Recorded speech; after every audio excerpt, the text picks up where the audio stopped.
Rasulullah SAW semakin parah. Lalu kemudian kata Nabi kepada Aisyah, apa kata dia? Ya Aisyah, wahai Aisyah, ma'azalu ajidu alamat ta'am, terasa di dalam sakitnya makanan yang kumakan waktu di Khaybar. Ini dalil bahwa dia mati diracun. Ini dalil bahwa dia mati diracun. Ini dalil bahwa dia mati diracun. Yang meracunnya adalah Zainab, istri Salam bin Miskam. Aisyah, aku merasakan sakitnya. Sampai hari ini kurasakan. Fahadha awan, inilah masanya. Wajadtu inqita'a abhuri, aku merasakan terputusnya uratku disebabkan oleh racun itu. Terputus uratku disebabkan oleh racun itu. Lalu kemudian ditutupkan kain penutup ke wajah Nabi. Ketika dia pingsan, ditutup kain ke wajahnya. Ketika dia sadar, dibukakannya kain penutup itu. Apa yang dia katakan? La'natullah 'alal yahud wan nasara. Allah melaknat Yahudi dan Nasrani. Ittakhadhu qubur anbiya'ihim masajid. Karena mereka menjadikan kubur nabi mereka sebagai tempat ibadah. Bosan yang tak berhenti dia katakan, jangan jadikan kuburku sebagai tempat ibadah. La yabqaina dinani bi ardil Arab. Tidak akan ada dua agama di bumi Arab. Hanya ada satu saja, Islam.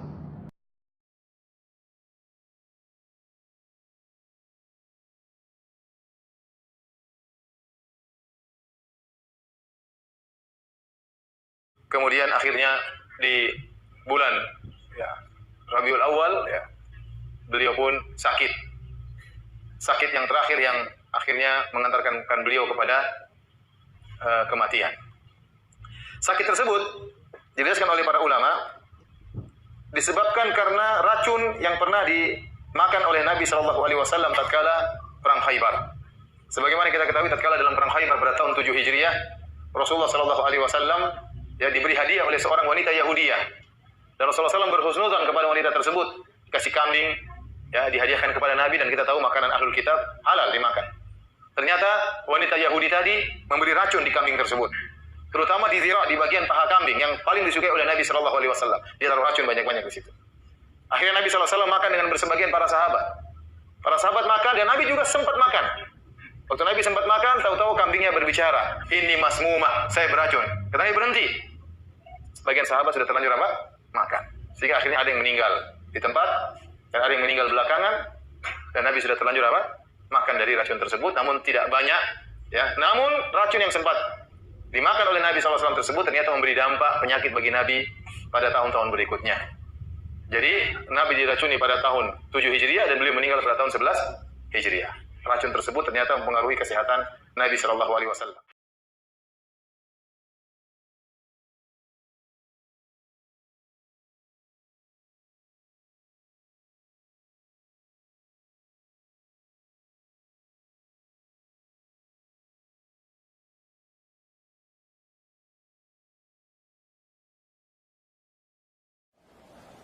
Hello?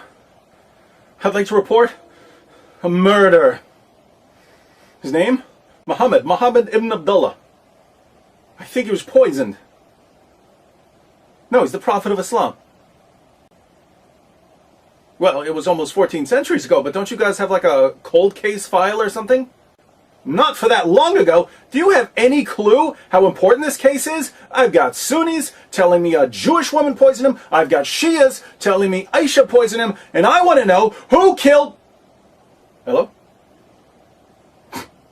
She hung up. Guess I'll have to solve this one myself. Through a careful investigation of the Muslim sources. By the way, to all my Muslim friends out there who've never bothered to read your most trusted sources, may I say in advance, Mwahaha.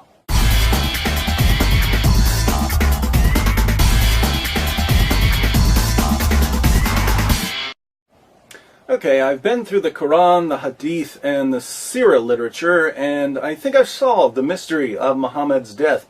It's actually pretty straightforward. The Muslim sources tell us that Muhammad was poisoned. All we have to do is take everything we know about how Muhammad was killed and ask ourselves, who would have killed him in that particular way? Police do this sort of thing every day. They match up a bullet with the gun that fired the bullet. They match up fingerprints with the finger who left the fingerprints. They match up details of a crime with a criminal who has a certain MO. So to figure out who killed Muhammad, we just need to do a little profiling. But the fact remains you can't prove that I did it. It could have been anybody. It could only be you. By your own admission. The main difficulty we face is that lots of people wanted to kill Muhammad. The pagans wanted to kill him for conquering their cities, smashing their idols, slaughtering their men, raping their women, and enslaving their children. Jews wanted to kill him for seizing their land, destroying their communities, slaughtering their men, raping their women, and enslaving their children. Christians wanted to kill him for threatening to conquer them. Men wanted to kill him, women wanted to kill him, old people wanted to kill him, young people wanted to kill him. Muhammad made a lot of enemies. Fortunately, we can narrow down our list of suspects by ruling out people who would have killed Muhammad in some way other than poisoning. Certain killers like to strangle their victims. They're not going to use poison. Some people prefer knives. Some people set fires. Some people push their victims off cliffs. Colonel Mustard wouldn't poison anybody. He'd use a lead pipe in the ballroom. Interestingly, the Quran tells us how Allah would have killed Muhammad. We find Allah's MO, his preferred method of executing prophets, in Surah 69, verses 44 through 46. According to the Quran, if Muhammad were to invent a false revelation, if he were to make up verses of the Quran, Allah would kill him by severing his aorta. The aorta is the large artery that comes out of the left ventricle of your heart. Some Muslim sources call it the life artery. Let's look at 4 translations of verses 44 through 46, along with a commentary, so we can get a clear idea of what the passage is saying. The Haleli Khan translation reads, "And if he, Muhammad, had forged a false saying concerning us, we surely should have seized him by his right hand, or with power and might, and then certainly should have cut off his life artery." And in parentheses, the translators add, aorta. The Pickthall translation declares, "And if he had invented false sayings concerning us, we assuredly had taken him by the right hand and then severed his life artery." Daud's translation reads, "Had he invented lies concerning us, we would have seized him by the right hand and severed his heart's vein." M.H. Shakir renders these verses, "And if he had fabricated against us some of the sayings, we would certainly have seized him by the right hand, then we would certainly have cut off his aorta." Just so we're clear on the meaning, and no one accuses me of misrepresenting the passage, let me read one of the greatest Muslim commentaries on these verses. This is Tafsir Jalalain. "And had he, namely the Prophet, fabricated any lies against us by communicating from us that which we have not said, we would have assuredly seized him. We would have exacted vengeance against him as punishment by the right hand, by our strength and power. Then we would have assuredly severed his life artery, the aorta of the heart, a vein that connects with it, and which, if severed, results in that person's death." So if Muhammad had been a false prophet and a liar and a deceiver, we know how Allah would have killed him. Allah would have cut his aorta. As long as no one severs Muhammad's aorta, then we can rule out Allah as a suspect. I didn't do it. Just because the blood was in my hand doesn't mean I stabbed the man. Now that we've got our strategy, let's turn to the Muslim sources so we can put together our profile. According to Sahih al-Bukhari, Sahih Muslim, and other texts, Muhammad was poisoned by a Jewish woman. Sahih al-Bukhari 26:17. A Jewess brought a poisoned cooked sheep for the Prophet, who ate from it. She was brought to the Prophet and was asked, "Shall we kill her?" He said, "No." Anas added, "I continued to see the effect of the poison on the palate of the mouth of Allah's Messenger." People could see the effect of the poison in Muhammad's mouth. The poison apparently disfigured his palate, making his mouth look strange. Sahih Muslim 54:30. A Jewess came to Allah's Messenger with poisoned mutton, and he took of what had been brought to him. When the effects of this poison were felt by him, he called for her and asked her about that. Whereupon she said, I had determined to kill you. Thereupon he said, Allah will never give you the power to do it. Muhammad tells this woman, Allah will never allow you to kill me. I guess Muhammad didn't know Allah very well, because the poison ultimately did kill him. In case you're wondering why this woman wanted to poison Muhammad, she tells us in Ibn Sa'd.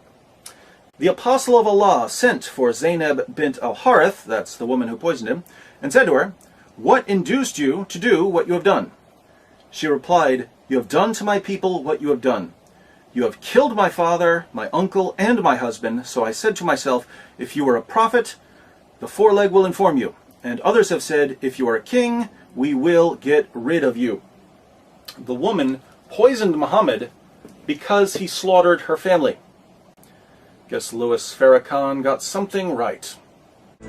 But as a man soweth, the same shall he also reap. And that's why Jesus told Peter, sheathe your sword, because those who live by the sword will die by it. But there's a plot twist here, my friends. You see, Zainab didn't act alone. She had a co-conspirator, someone working behind the scenes, pulling the strings. Sahih Bukhari, 44:28. The Prophet, in his ailment in which he died, used to say, O Aisha, I still feel the pain caused by the food I ate at Khaybar, and at this time I feel as if my aorta is being cut from that poison.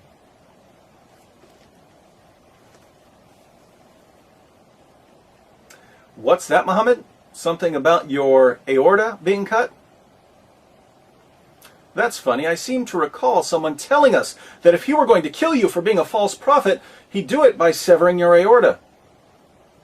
But let's keep reading. Sunan Abu Dawud 44:98. A Jewess presented Muhammad at Khaybar a roasted sheep which she had poisoned. The apostle of Allah ate of it, and the people also ate. He then said, lift your hands from eating, for it has informed me that it is poisoned. Bishr bin al-Bara bin Marur al-Ansari died. So he, the Prophet, sent for the Jewess and said to her, what motivated you to do the work you have done? She said, if you were a prophet, it would not harm you, but if you were a king, I would rid the people of you. The apostle of Allah then ordered regarding her, and she was killed. He then said about the pain of which he died, I continued to feel pain from the morsel which I had eaten at Khaybar. This is the time when it has cut off my aorta. This is the time when it has cut off my aorta.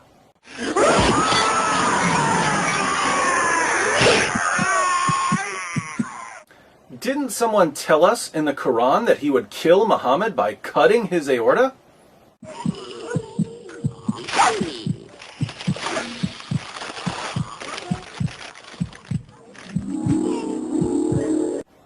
Notice the passage says that Muhammad's companion Bishr died from eating the poison. Interestingly, before Bishr died, he told Muhammad that as soon as he put the lamb in his mouth, he could taste the poison.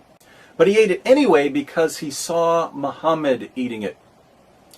In Ibn Sa'd we read, the apostle of Allah took the foreleg, a piece of which he put into his mouth. Bishr ibn al-Bara took another bone and put it into his mouth. When the apostle of Allah ate one morsel of it, Bishr ate his, and other people also ate from it. Then the apostle of Allah said, hold back your hands, because this foreleg has informed me that it is poisoned. Thereupon Bishr said, by him who hath made you great, I discovered it from the morsel I took. Nothing prevented me from spitting it out, but the idea that I did not like to make your food unrelishing. When you had eaten what was in your mouth, I did not like to save my life after yours, and I also thought you would not have eaten it if there was something wrong.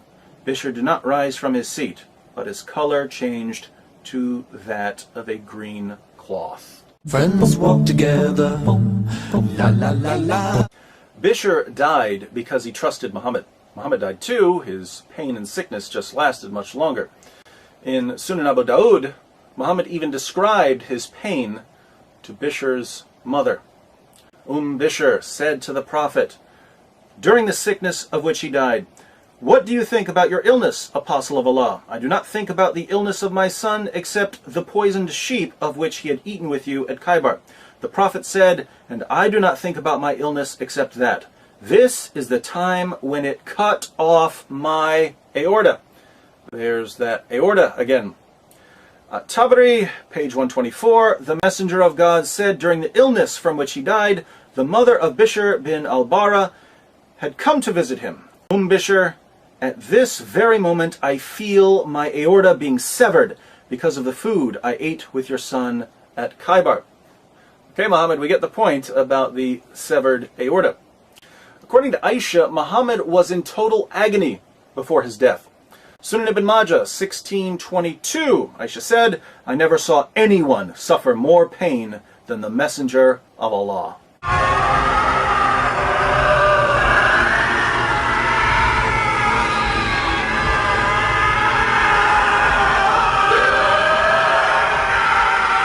In the end, Muhammad couldn't even walk on his own. His followers had to drag him around. Sahih al-Bukhari 2588, Aisha said, "When the Prophet became sick and his condition became serious, he requested his wives to allow him to be treated in my house, and they allowed him. He came out leaning on two men while his feet were dragging on the ground."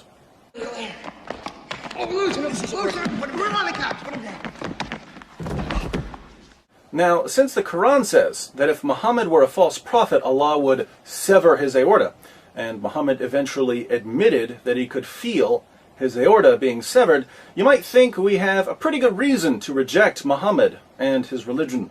But you're wrong. If you look more closely, you'll see that we have at least 10 good reasons to reject Muhammad here. First, think about Muhammad's argument in the Quran. "If I'm a false prophet, Allah will cut my aorta." People who make silly claims like this usually aren't prophets. "I am a prophet. If I'm not, may God strike me with lightning." "Oh, no lightning. This proves I'm a prophet." When someone uses that kind of reasoning, chances are he's a false prophet. But that's exactly how Muhammad argues in Surah 69. Second, even though these "God will strike me down" claims are usually enough to spot a false prophet, I believe that God sometimes makes things even more clear and obvious for us. If someone's running around saying, "I'm a prophet, God didn't strike me down," God might ignore him, but in some cases God might decide to thoroughly disgrace and humiliate him. And if any false prophet in history was a candidate for divine judgment, it was Muhammad. Now, Surah 69 was a Meccan surah, meaning that Muhammad was reciting this to his followers for years. He spent years telling his companions, "If I'm a false prophet, God's going to sever my aorta." My friends, there are thousands of ways to die. Do you really think it's a coincidence that Muhammad died in exactly the way the Quran said he would die if he's a deceiver and a false prophet? Looks like divine judgment to me. Third, I don't want to call Muhammad stupid because that wouldn't be politically correct. But let's think about this for a moment. Muhammad and his followers attack Khaybar. After the Muslims kill a bunch of men and rape a bunch of women, standard practice for Muslims back then, a Jewish woman comes up to Muhammad. The Muslims had slaughtered her family, and she offers to cook dinner for Muhammad and his band of merry men. And Muhammad accepts her offer. "Sure, I love lamb. So nice of you to cook dinner for us after we butchered your father and your husband." Look, if Muhammad doesn't have enough common sense to realize he probably shouldn't eat that lamb, why should we trust anything that comes out of his mouth? If a woman comes up to you and says, "Hi, you slaughtered my family. Care for a delicious meal?" and the only response you can think of is, Yeah, I think so." sorry, you're not a real prophet. Fourth, despite the fact that Muslims had slaughtered her family, the Jewish woman, Zainab, was actually open to the possibility that Muhammad was a prophet. She gave him the poison as a test. If he were a true prophet, he wouldn't eat it. If he were a false prophet, he'd die.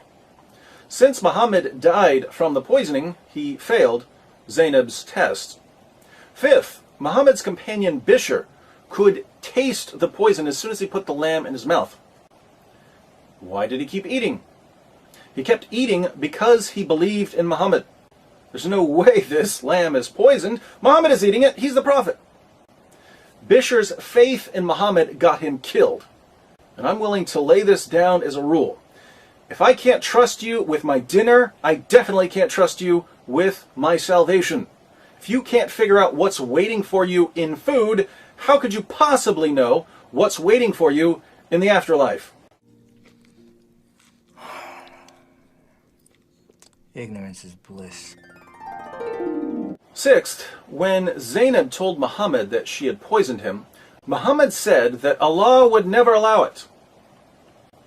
But Allah did allow it. So if Muhammad was wrong about Allah then, please explain to me why I should trust him when he tells me other things about Allah. Seventh, Muhammad claimed that the lamb he was eating spoke to him and told him that it was poisoned.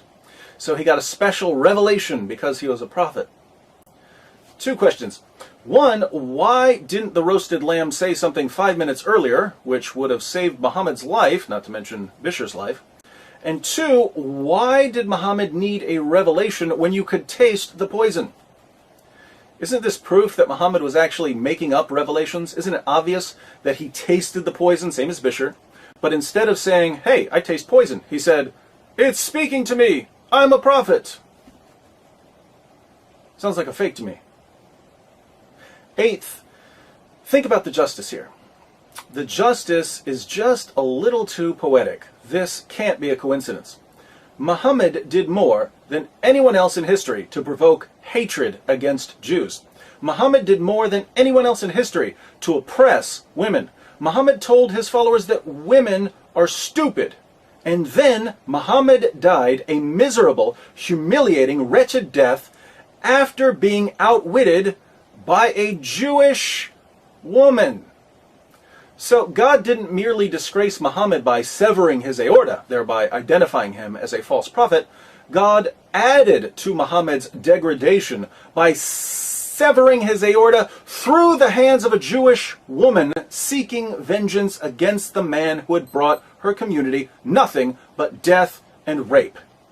Fair is fair. We didn't start this, we didn't mean it to happen, but we're not giving up till you pay.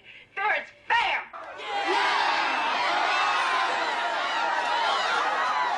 Ninth, according to the Quran, when the Jews tried to kill Jesus, Allah intervened and rescued him. This is Surah 4, 157 and 158.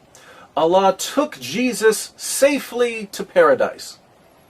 He wouldn't give anyone the victory over Jesus. But when a group of Jews wanted to kill Muhammad, what happened? Allah sits back and watches as a woman poisons his prophet, and he does nothing as his prophet dies a humiliating death. Why does Allah protect Jesus from harm, zips him straight to paradise? Then when he turns around and sees Muhammad wallowing in freakish misery, Allah doesn't lift a finger to help him. Sounds like Allah was showing a little favoritism. Don't mess with Jesus, Allah won't let you. But go ahead and feed Muhammad some rat poison, Allah doesn't care.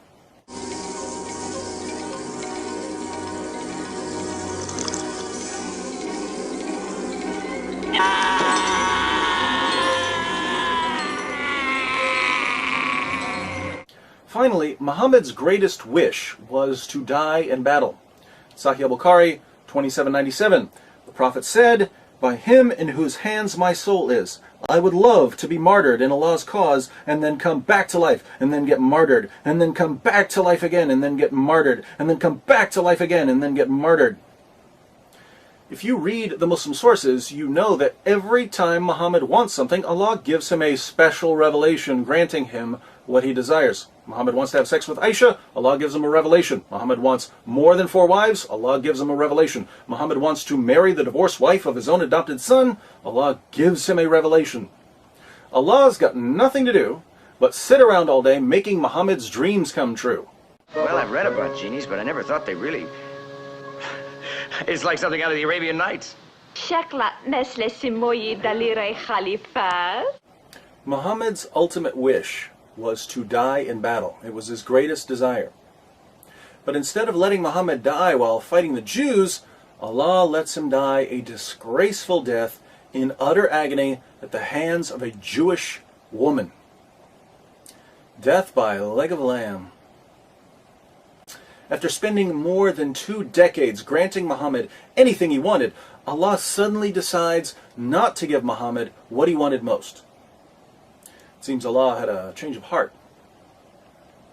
Putting all of this together, we found at least 10 reasons to reject Islam just by examining Muhammad's death. If we look at how he lived, of course, we have another trillion or so reasons to conclude that he's a false prophet. What I find most interesting, though, is that Muslims will be upset with me for making this video. They'll complain about the movie clips I use. They'll complain about the things I've said. David, how dare you put up a Weekend at Bernie's clip to illustrate what we read in Bukhari? But let me be perfectly clear. Nothing I've said about Muhammad comes anywhere near what God said about Muhammad. I'll go a step further. If you take everything that people have ever said or done to insult Muhammad, Salman Rushdie's satanic verses, the Danish cartoons, people burning the Quran, if you take everything critical of Muhammad and roll it up into one big ball, that's nothing compared to the way that God insulted and condemned Muhammad. There's no comparison between some guy drawing a picture of Muhammad and God severing his aorta to humiliate him. God is the ultimate critic of Muhammad. So what are you going to do, my Muslim friends? Are you going to run around calling God an Islamophobic bigot because he insulted Muhammad? Or are you going to accept correction from the Almighty? Islam means submission. You Muslims think it refers to submission to God. But God's already given his answer. He commands you to reject Muhammad. If you continue believing in Muhammad, what you're really saying is, God can't make me stop believing in Muhammad. I don't care what God says. I'll believe Muhammad anyway. But in that case, Islam isn't submission to God. It's submission to Muhammad. If you care more about Muhammad than you care about God, you guys are living in Shirk Central.